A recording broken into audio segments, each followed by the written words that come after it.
आज का टॉपिक है हमारा Jharkhand state solar policy. Jharkhand state solar policy, ठीक है। Very very important topic.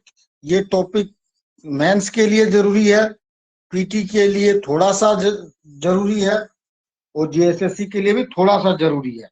तो आज वही कवर करूंगा जो जेएसएससी और पीटी में हो जाए काम, आपका जेएसएससी से काम निकल जाए, ठीक है। पार्ट 2 बनेगा, ठीक है, या फिर मेंस में सीधे इंट्रोडक्शन।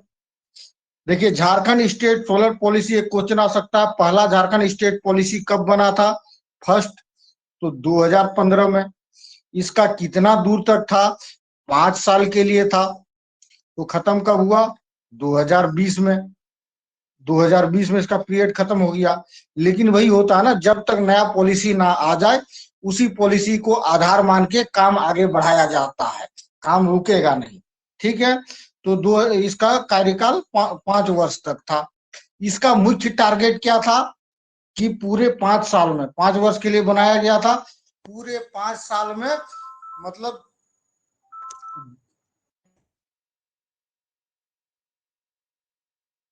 20 तक, 2020 तक हम क्या करेंगे? टारगेट है 2020 तक हम पैदा करेंगे सौर ऊर्जा कितना? 2650 मेगावाट, ठीक है। इतना टारगेट था कि हम लोग 5 साल में इतना सोलर पावर जनरेट करेंगे झारखंड में, ठीक है। अभी वर्तमान में कितना सोलर पावर जनरेट करता है झारखंड? 44.87 मेगावाट, ठीक है। 45 मान लेना इसको, ठीक है। 45 मेगावाट जनरेट करता है। देखिए, 2650 टारगेट था और अभी तक 2 साल ज्यादा हो गया, यहीं तक हम लोग पहुंचे हैं, ठीक है।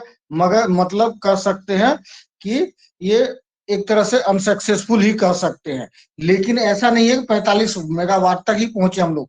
इंफ्रास्ट्रक्चर बहुत बना के रखे हैं, प्रोडक्शन शुरू नहीं हुआ है, ठीक है। इंफ्रास्ट्रक्चर हम लोगों ने कहाँ कहाँ बना के रखे हैं अभी हम बता देते हैं आपको, ठीक है। जेरेडा पहले 3 एयरपोर्ट को इसी में मतलब पिछले प्लान के अनुसार ही 3 एयरपोर्ट को कहा गया था पूर्ण सोलरीकृत किया जाएगा, ठीक है।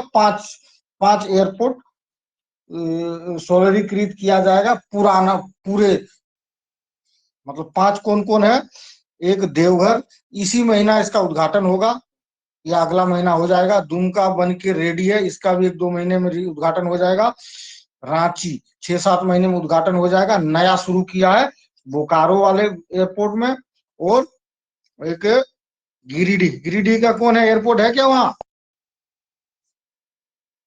या ऐसे लिख दिया है कोई गिरिडीह का?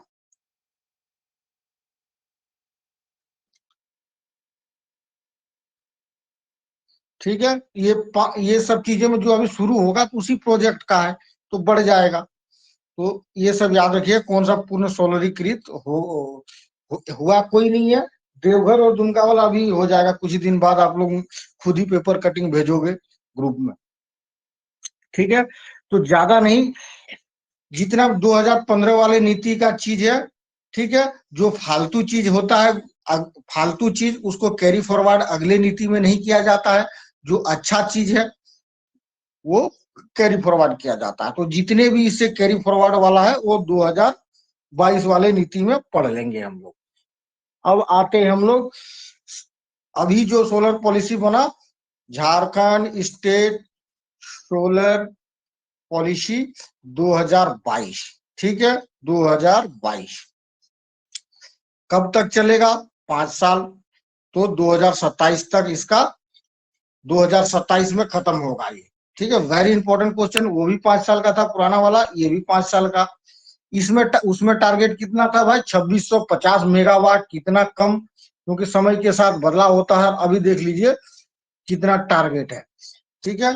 तो 4 गीगावाट, ठीक है, 4 गीगावाट, ठीक है।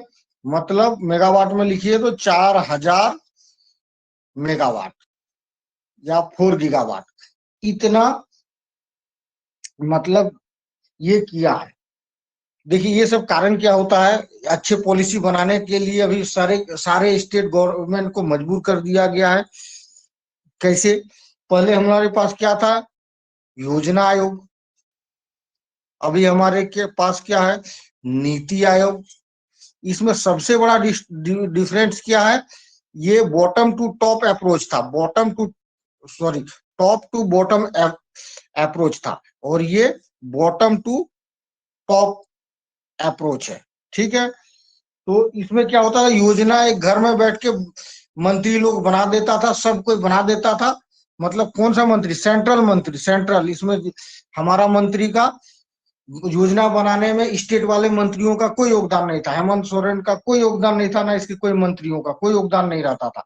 हाँ, अनुमोदन करने के लिए जो एनडीसी था, राष्ट्रीय सुरक्षा परिषद, वहां पे झारखंड का रिप्रेजेंटेटिव या स्टेट का रिप्रेजेंटेटिव होता था, उसका काम सिर्फ स्वीकृति देना था, लेकिन बनाते समय सिर्फ सेंट्रल वाला ही अपने मन से बना देता था। तो ये क्या है, और नीचे आता था, उसी योजना को नीचे फॉलो होता था। नीति आयोग में क्या हो गया? Down to top approach. तुम बनाओ, तुम जैसे ही नीति बनाओगे उसी तरह का पैसा सेंट्रल गिराएगा। ठीक है, तुम अगर 1 वाट 50 वाट का बनाओगे तो उसी तरह 50 पैसा गिरेगा सेंटर से। तुम 2 गीगावाट का बनाओगे तो उस रेशियो से पैसा दिया जाएगा। तो ये बहुत अच्छा किया गया है कि मतलब पैसा लेने के लिए मेहनत करेगा आदमी। तो इसका ये नीति आयोग का सबसे बड़ा ये फायदा है। और अभी नीति आयोग का जो नियम बनाता है, जो रूल्स बनाता है, उसमें झारखंड के मंत्री भी रहते हैं, झारखंड के सीएम भी रहता है उसमें। झारखंड के सीएम को जाना ही पड़ेगा, ना पकड़ के ले जाएगा। तो ये सब चीजें फायदा हुआ योजना आयोग और नीति आयोग से। योजना आयोग का और क्या नुकसान होता था? योजना आयोग सीधे बता दे, भारत योजना आयोग कैसे देखता था? भारत की साक्षरता 70% है, यही लेके चलेगा। और वहां पे केरला का 97%, मणिपुर का 96%, ऐसे ऐसे है, बिहार का 60%, मान लो ये सब। तो वो इसी हिसाब से 70 जो नीति बनाएगा इसी हिसाब से बनाएगा। तो यहाँ पे लगाने का कोई जरूरत नहीं, यहाँ तो कम इफर्ट लगाना पड़ेगा, यहाँ ज्यादा इफर्ट लगाना पड़ेगा क्योंकि ये बिहार है, कम है। तो वही होता था, ऐसी योजना बनता था, सब में बराबर इफर्ट लगता था। तो ये ध्यान नहीं दिया जा सकता किस मतलब बिहार के लिए अलग पॉलिसी चाहिए, केरला के लिए अलग चाहिए। केरला वाला अगर पढ़ लिख गया तुम लोग को और आगे बढ़ाओ, जो बिहार वालों कम से कम साक्षर करो, मतलब यहाँ तक पहुंचाओ। तो ये सब चीजें नीति आयोग में नहीं है। नीति आयोग में एकदम स्पेशल एरिया, एक जिला के लिए भी कानून बन सकता है, ठीक है, गांव के लिए भी कोई स्पेशल पॉलिसी बन सकता है, प्रोजेक्ट बन सकता है। तो ये सब चीजें नीति आयोग योजना आयोग में अंतर है। चलो कहां से कहां पहुंच गया गाड़ी मेरा, क्या था? अच्छा, 4 गीगावाट। तो 4 गीगावाट का हिसाब देता हूं, हिसाब लिखना आप लोग, वेरी वेरी इंपॉर्टेंट क्वेश्चन। ठीक है, 4 वाट का मतलब ये कौन सा पावर सप्लाई है? क्यूमुलेटिव पावर क्यूमुलेटिव टारगेट है। टारगेट मतलब सब मिला के पूछेगा, क्यूमुलेटिव टारगेट कितना है कि 4 गीगावाट इतना पैदा करना है हम। ठीक है, और इस बार कर लेगा, देख लीजिएगा, इस बार कर लेगा। 4 गीगावाट तक तो नहीं जाएगा, लेकिन 3 तक पक्का पहुंच जाएगा। ठीक है, 3 तक पक्का पहुंच जाएगा, क्योंकि शुरू हो गया इसका काम, अंधाधुंध तरीके से देख रहा हूं हो रहा है। ठीक है भाई, 4 गीगावाट का ही क्यूमुलेटिव ऐसे पूछेगा, क्यूमुलेटिव टारगेट, ये टारगेट कितना है? 4 गीगावाट। ये क्यूमुलेटिव टारगेट में 3 चीजें आती है, कौन कौन? यूटिलिटी सोलर एनर्जी इतना बनेगा। कितना बनेगा utility solar energy? 3 gigawatt. Distributed solar energy कितना पैदा होगा? इसे सब मीनिंग समझ जाएंगे, अभी अभी बस इतना हिसाब, आप हिसाब लगाइए। डिस्ट्रीब्यूटेड सोलर कितना पैदा होगा भाई? 700 मेगावाट। ठीक है, और of grid, of grid solar कितना पैदा होगा? 280 मेगावाट। ठीक है, ये दोनों मिला के 1 गीगावाट हो गया, और ये अकेले 3 गीगावाट है। मतलब टोटल 4 गीगावाट पैदा होगा।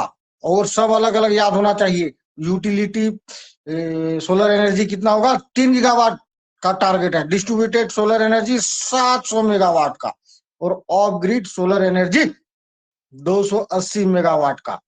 याद हो गया सबको?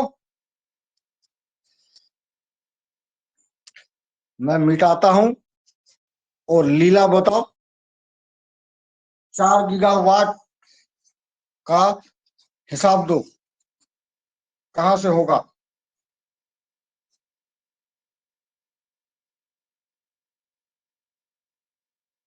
वरना उसको सुनाई नहीं पड़ रहा। उस उसके बगल में सीता है। सीता, 4 गीगावाट का हिसाब दो। सोलर एनर्जी के लिए 3 गीगावाट, फिर डिस्ट्रीब्यूटेड इसके लिए सोलर एनर्जी, हाँ ठीक है, ठीक है। यूटिलिटी, ठीक है, यूटिलिटी यूटिलिटी बोले सोलर तो हम, एनर्जी, हाँ ठीक है, 3। आगे बोला। डिस्ट्रीब्यूटेड सोलर के लिए 700 मेगावाट, 0.7 गीगावाट। हाँ आगे। और फिर ऑफ ग्रिड सोलर एनर्जी के लिए 280 मेगावाट। ठीक है। 280। हाँ ये 7.2 होगा फिर, ठीक है, ये 2.8 है, ठीक है। हिसाब मिल गया। अब अलग अलग, अब यूटिलिटी, यूटिलिटी पे ध्यान देते हैं, ठीक है। अब 3 गीगावाट का हिसाब लो। 3 गीगावाट मतलब utility power supply, solar energy का हिसाब देता हूं मैं। सोलर पार्क बनाया जाएगा कई जगहों पे। अभी तय नहीं हुआ कहां पे बनाया जाएगा। जमीन, भूमि बैंक बना हुआ है। भूमि बैंक क्या होता है पहले मुझे कोई समझा दो।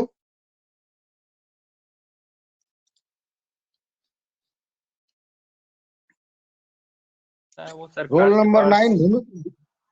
चलो जो बोल रहा था वही बताओ। सर जो अनयूज लैंड रहता है, जो बैरन, कोई व्यक्ति अगर नहीं यूज कर रहा है तो उसको सरकार के पास जाके मतलब जमा कर सकता है। सरकार खरीद के रखती है जमीन, ताकि नहीं इंडस्ट्री सर, पैदा कर, इंडस्ट्री के समय वो जमीन का यूज कर सके। ठीक है। तो अभी आप पढ़ेंगे कि, अभी इसके बाद जब आप पढ़ाऊंगा जो भी टॉपिक, उसमें आप पढ़ेंगे कि इंडस्ट्रीज का दर्जा सोलर प्लांट को दे दिया गया है। तो भूमि बैंक इंडस्ट्री का में यूज कर सकते हैं। तो ये भी एक इंडस्ट्री का इसको घोषणा कर दिया गया है इसी अभी के जो पॉलिसी है उसी में। तो भूमि बैंक का भी यूज कर सकता है क्योंकि ये भी एक इंडस्ट्री है। ठीक है। तो सोलर पार्क के लिए जमीन उसी में से कहीं भी ढूंढ ढांड के बना के कितना 700 मेगावाट का बिजली पैदा करेगा सोलर पार्क। ठीक है। Non solar park, non solar park मतलब ये, नॉन सोलर पार्क मतलब इधर उधर कहीं भी छोटा छोटा एक पार्क लगा देगा। मतलब पार्क ही, ये भी पार्क टाइप का ही रहेगा लेकिन एकदम छोटा छोटा रहेगा। ठीक है। सोलर पार्क का स्टैंडर्ड बनाया गया कि इस स्टैंडर्ड का होगा, इतना जमीन होगा, तब वो सोलर पार्क कहलाएगा।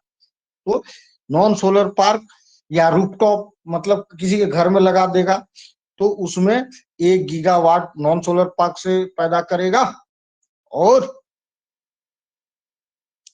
फ्लोटिंग सोलर, फ्लोटिंग सोलर बोले तो, फ्लोटिंग सोलर बोले तो डैम के ऊपर लगा देगा। जगह चाहिए सोलर एनर्जी। अभी सोलर ऊर्जा निकालने में सबसे बड़ी समस्या क्या होती है, क्योंकि एक छोटी सी ऊर्जा निकालने के लिए बड़ा पैनल लगाना पड़ता है। पैनल का तो ज्यादा दाम नहीं है, लेकिन पैनल को रखेंगे कहाँ, रखने की जगह नहीं है। ठीक है। उसको रखने का जगह नहीं है। एक घर का छत एक आदमी का दे दोगे तो एक आदमी का सोलर निकलेगा, वो पूरा नहीं निकल पाएगा। वो भी धीरे धीरे धीरे करते करते समय के साथ पैनल छोटा होता जा रहा है। जब बहुत छोटा हो जाएगा तब तो एक ही घर के छत से हम अपने घर में लगा लेंगे और बेचेंगे पड़ोसियों को। ठीक है। अभी इस नीति में ये भी बता दिया गया, प्रोविजन दे दिया गया कि 80% खर्चा गवर्नमेंट देगा, अपना छत यूज करो, और ट्रेनिंग भी आपको फ्री कराएगा, और पड़ोसी को बेचो, बिजली बेचो। अभी पॉलिसी पढ़ते पढ़ते आपको पता चल जाएगा, तो आप भी बिजनेसमैन बन सकते हो, सोलर एनर्जी बेच सकते हो। तो फ्लोटिंग सोलर, फ्लोटिंग सोलर कहाँ लगेगा? डैम में। झारखंड में डैम की कमी है क्या? 60-70 को तो मैं ही पढ़ा दिया हूँ। एक वीडियो बनाया हुआ है, शायद उसमें 72 यूट्यूब में है, 72 डैम का जिक्र है। ठीक है, ये तो अच्छा खासा, छोटा छोटा तो ढेर है, 150-200 को होगा। वहां फ्लोटिंग सोलर लगा देगा, वो आराम से क्या बोलता है, घूमता रहे। वो घूमता नहीं है, वो कहने का है फ्लोटिंग, वो बंधा हुआ रहता है।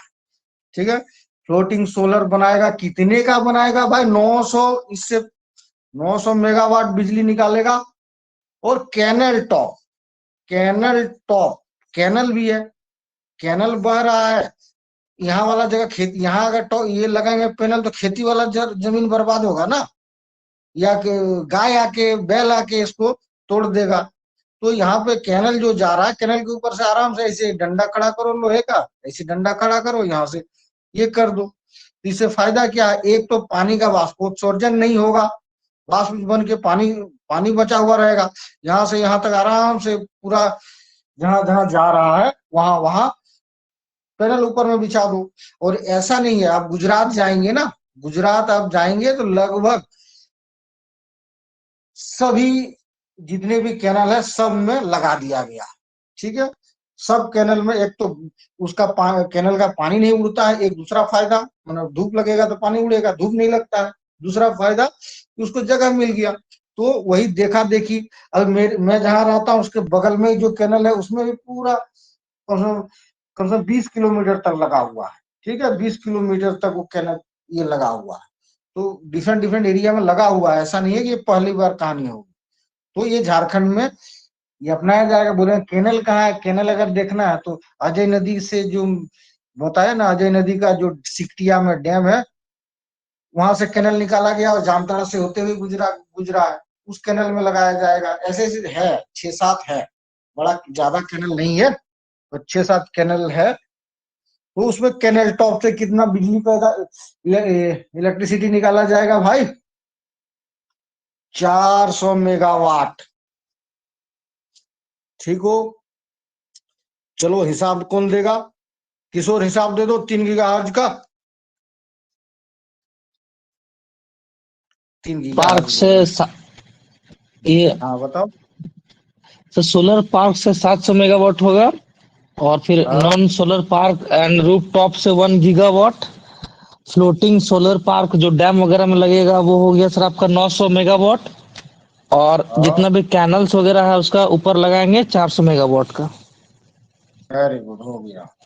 चलो, तो ये यूटिलिटी है जिसका तुरंत यूज हो जाएगा। यूटिलिटी में उपयोग आपके घर में पहुंचेगा, इसका जो है ना, ये आपके घर में पहुंचेगा। ये आपका गांव से जोड़ देगा ये। उसके बाद है डिस्ट्रीब्यूटेड। ठीक है, डिस्ट्रीब्यूटेड मतलब थोड़ा थोड़ा करके। ये तो एक ही जगह पे ज्यादा पैदा करने वाला ये है। डिस्ट्रीब्यूटेड में एक जगह पे ज्यादा नहीं पैदा कर पाएगा, अलग अलग जगह चाहिए। ठीक है, इसलिए इसका डिस्ट्रीब्यूटेड सोलर एनर्जी कहते हैं। ठीक है, इसमें कितना बताया था? 720। इसका है रूफ टॉप। आप रूफ टॉप मतलब आपके घर का छत, आप माने मनुष्य के, झारखंडियों के घर के छत में से निकालेगा 250 मेगावाट। कैप्टिव सोलर होगा, कैप्टिव सोलर पैदा करेगा 220 मेगावाट। ठीक है, कैप्टिव सोलर मतलब क्या हो गया? जोजो बेरा, समझाने के लिए मैं बता रहा हूँ। जोजो बेरा, टाटा जोजो बेरा पावर प्लांट क्या है कोई आप लोग जानते हो ना इसको? Yes sir. हाँ, तो ये जोजो बेरा हाँ सर, प्लांट क्या करता है? करता है। टाटा ही पैदा करता है और टाटा ही यूज करता है, टाटा ही यूज करता है, यही ना? तो वही तरह का है। कैप्टिव मतलब होता है क्या? एक घर के भीतर गुलाम, मतलब बंद। तो जो जो कंपनी को बिजली चाहिए वही पैदा भी करेगा, वो भी यूज भी करेगा। इस तरह के जो सोलर वाला सिस्टम होगा, एनर्जी उत्पादन का क्षमता होगा, उसको कैप्टिव सोलर कहते हैं। हम जो कंपनी धान मिल वाला है, धान मिल वाले को ही पैसा दे, गवर्नमेंट छूट दे देगा तो क्यों नहीं वो अपना बना लेगा पावर, सोलर एनर्जी। उसको उत्साहित करने के लिए ये कैप्टिव सोलर को भी रखा गया है। ये समझा पाया क्या मैं? कैप्टिव सोलर समझा पाया? जी सर। जी सर। ठीक है, कैप्टिव सोलर से 220 मेगावाट। और सोलर एग्रीकल्चर, ठीक है, सोलर एग्रीकल्चर, एग्रीकल्चर लैंड पे, ठीक है, एग्रीकल्चर किसी का खेत खेत के ऊपर भी बहुत जगह शुरू हो रहा है, तो एग्रीकल्चर, सोलर एग्रीकल्चर एनर्जी इसको कहते हैं, ठीक है, जो खेती के लिए ही इसको यूज किया जाएगा। कितना इसका बताया? सोलर एग्रीकल्चर का 250 मेगावाट। अब मुझे कौन हिसाब देगा 700 मेगावाट का हिसाब? ओम कुमार दो।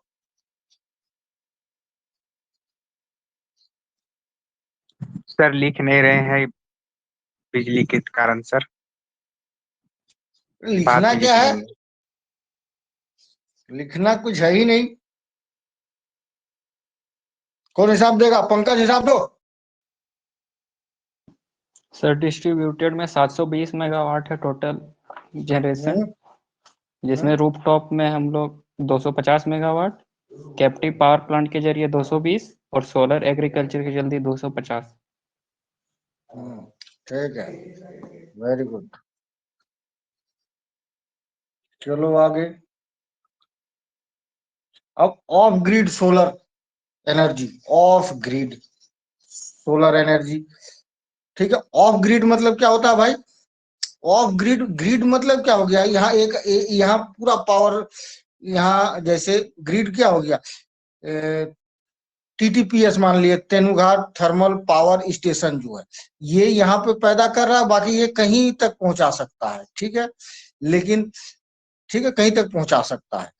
तो ये, तो इसका मतलब ये पावर पहुंचा सकता है, लेकिन जहां नहीं पहुंचा पाएगा, ये पहुंचा पा रहा है, यहाँ तक पहुंचा पा रहा है, पटना, दुमका, हावड़ा, इधर उधर सब जगह टीटीपीएस पहुंचा सकता है। वो खेत में देखते हो ना, बड़ा बड़ा पोल से पहुंचाता है ना, बड़े बड़े पोल, तार खींचा हुआ हाई एक्सटेंशन वायर रहता है, तो ये ग्रिड के थ्रू पहुंचाता है।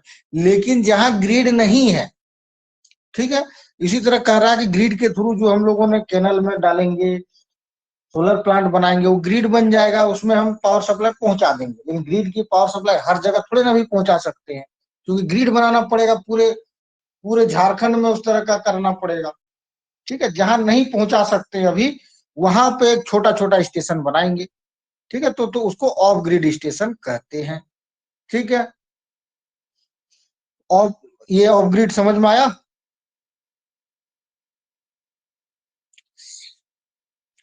सीता को समझ में आया क्या ऑफ ग्रिड?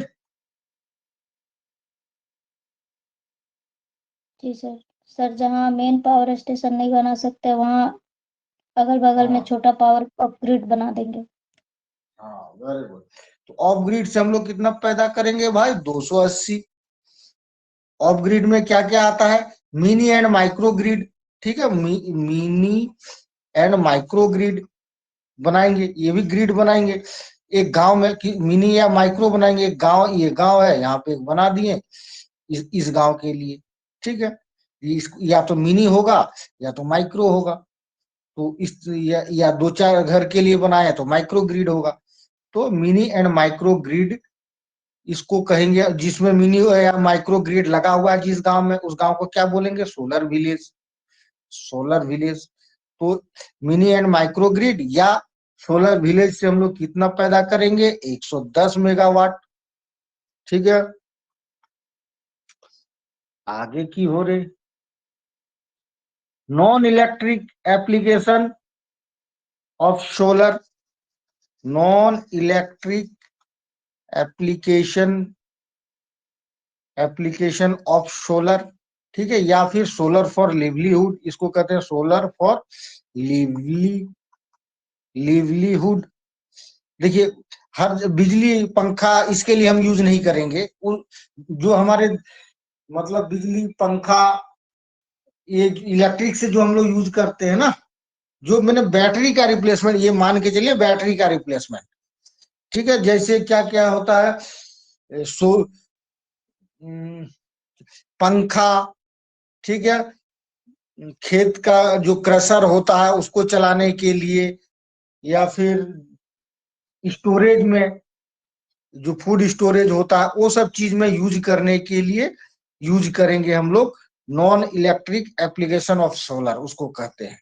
ठीक है, मतलब समझ लीजिए जिस तरह कोई एक जगह कोई मशीन पड़ा हुआ है तो थोड़ा दूर में उस मशीन को चलाने के लिए इलेक्ट्रिक मतलब पंखा टाइप का चीज, ये सब चीजों के यूज के लिए हम लोग पैदा करेंगे कितना, 50 मेगावाट। और सोलर पंप लगाएंगे हम लोग कितने का, 120 मेगावाट का। सोलर पंप लगाएंगे 120 मेगावाट का। बस of grid solar energy 280 megawatt का हिसाब हो गया। आगे चलते हैं हम लोग रे भाई, टारगेट, कुछ इंपॉर्टेंट टारगेट हम लोग देख लेते हैं। ठीक है, जो एग्जाम में आने लायक है। इसमें टारगेट क्या है, एक तो 4 गीगावाट बिजली पैदा करना, वो पढ़ लिए हम लोग। अब है क्या, 1000 गांव में, ठीक है, 1000 गांव को 5 साल में सोलराइज्ड करना है, पूरी तरह से सोलराइज्ड कर देना है कि उस गांव से इलेक्ट्रिक काट देंगे और उस गांव को सोलर से ही चालू कर देंगे। ठीक है, इलेक्ट्रिक का जरूरत ही नहीं उस गांव में। तो ऐसे 1000 गांव को करने का टारगेट है। तो इसको 5 से भाग दे दीजिए, 200 हो गया। तो पर साल 200 गांव, 5 साल का ना 200 गांव। तो 2023 तक, 2023 में कितने गांव को किया जाएगा, इस साल 200 गांव। ठीक है, फिर अगले साल 200, फिर 200, फिर 200 करके ये टारगेट है। ठीक है, तीसरा, गिरिडीह को सोलर सिटी बनाना है। वो पिछले वाले में ही था, 2015 में ही था, लेकिन उसको बढ़ा के नहीं कर पाया, तो इसमें आ गया गिरिडीह को सोलर सिटी। पूरा गिरिडीह सोलर से चलेगा भाई। तो गिरिडीह का है क्या, कुछ हुआ क्या काम उधर, कोई बात नहीं। इसमें देखिए क्या, गिरिडीह में 17 मेगावाट का ये लगाया जाएगा, क्या कहते हैं उसे, ये सोलर प्लांट। किसके लिए, मतलब और भी लगाया जाएगा, ये घरेलू उपभोक्ता के लिए, घरेलू उपभोक्ता के लिए, मतलब जो घर में यूज करने के लिए उपभोक्ता। ज्यादा ये सब याद नहीं करने की जरूरत नहीं है, ये मेंस वाले याद कर ले, जिसका मेंस टारगेट है उन लोग याद कर ले। ये डिस्ट्रीब्यूशन वाला पहले चरण में 5 मेगावाट का लगाया जाएगा। ठीक है, ये घरेलू उपभोक्ता में जो है 17 मेगावाट के भीतर ही शुरुआती चरण में 5 मेगावाट का लगाया जाएगा। ठीक है, स्ट्रीट लाइट के लिए, पूरे शहर में स्ट्रीट लाइट के लिए अलग से 1 मेगावाट का प्लांट लगाया जाएगा, ताकि रोड का जितना बत्ती उत्ती है वो इसी से चले। ठीक है, फिलहाल इतना ही। आगे 3 टारगेट वेरी इंपॉर्टेंट, ये जरूर याद कर लीजिए। टारगेट तो बहुत सारे हैं, लेकिन आएगा एग्जाम में इसी से। स्टेटस, ठीक है, इस नीति के तहत सोलर पावर प्रोजेक्ट बोलिए या प्लांट बोलिए, या प्लांट बोल दीजिए या स्टेशन बोल दीजिए।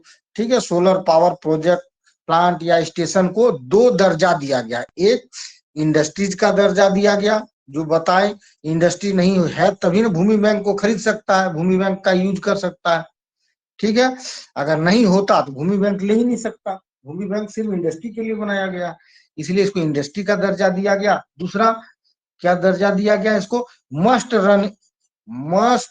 रन स्टेटस दिया गया, इंडस्ट्री स्टेटस और मस्ट रन स्टेटस। अब हम पढ़ते हैं कि भाई इंडस्ट्री स्टेटस देने से क्या फायदा है। एक तो भूमि बैंक का यूज कर सकता है, या भूमि बैंक या इंडस्ट्रियल पॉलिसी में जो जो सुविधा इंडस्ट्री को दिया गया है वो सुविधा मिल जाएगा, इंडस्ट्री एक्ट वाला। ठीक है, इंडस्ट्रियल पॉलिसी का सारे फायदा मिल जाएगा इसको, क्योंकि ये भी एक इंडस्ट्री हो गया, अब पहले नहीं था इससे पहले। और क्या फायदा होगा, एक और इंडस्ट्रियल पॉलिसी को गति देने के लिए एक और पॉलिसी इसके पीछे छोड़ा जाता है। उस पॉलिसी को क्या कहते हैं, कोई बता सकता? इंडस्ट्रियल नीति जब एकदम धूल मूल चल रहा है, काम नहीं हो रहा है, तो फिर पीछे से डंडा लेके एक और पॉलिसी छोड़ देता है, मारो उसको, इंडस्ट्रियल पॉलिसी को भगाओ। उस पॉलिसी को क्या कहते हैं? Promotion policy.